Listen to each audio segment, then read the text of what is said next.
Thanks to FearFest, I can speak with so many great, talented developers responsible for amazing horror games, and this interview is especially unique. You know why? Because I'm feeling a little bit nervous, but just look at my guest. Here he is, the man, the myth, the legend, Gavin, the developer responsible for the game called Choo Choo Charles. Hi Gavin, how are you?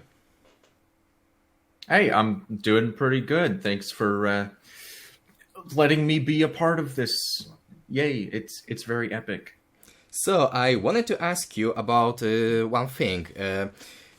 Your game is about scary, creepy train with spider legs that wants to eat you.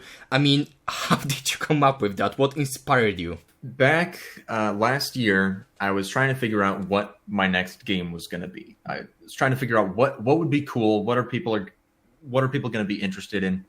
And I kind of realized that there was a lot of, because in horror games, it's kind of a classic trope to take something innocent and then completely invert it and make it something horrifying. You know, you look at Five Nights at Freddy's or stuff like that. And so I realized that there was a lot of untapped potential in kids' TV shows. There are very, very few horror games that like sort of invert, those classic childhood shows and stuff. And so my favorite show growing up was Thomas the Tank Engine. So I was like, hey, what if I made something that would remind people of Thomas the Tank Engine? That would be kind of cool. And so that, along with, just like train gameplay, because that just sounded pretty cool. I was like, if you got to have a train and you could like navigate around, it just sounds interesting. And then also, of course, the animations by Tom Coben. He's done these really cool, horrifying Spider Thomas animations that inspired like the fact that Charles has spider legs. Choo Choo Charles is the game that didn't come out yet. And yet it's already very well known among horror fans. It's some kind of phenomenon. How do you think? Why this game, not something else? Great question. When I first started working on it, I wasn't expecting it to get as big as it has so soon. Definitely, I mean, probably not ever, honestly, but definitely not as soon as it did.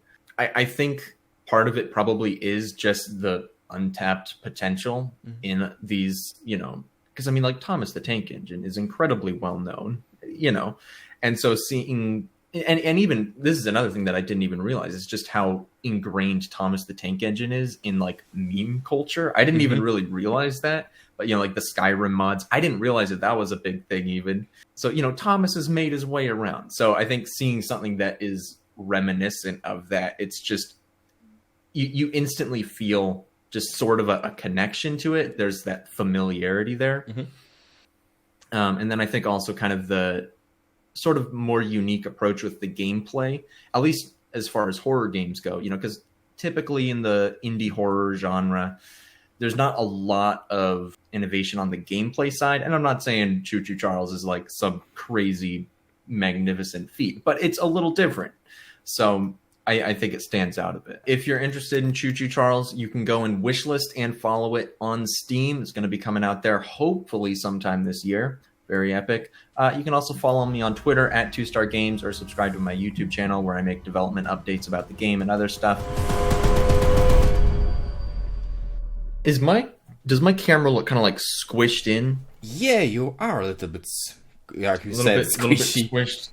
Okay, give me 1 second. I think I can. Or you're just very thin man. Yeah, I mean, I am anyways, but okay. Should be better now. No, now you look more like me. I'm from the fat one. Gotcha.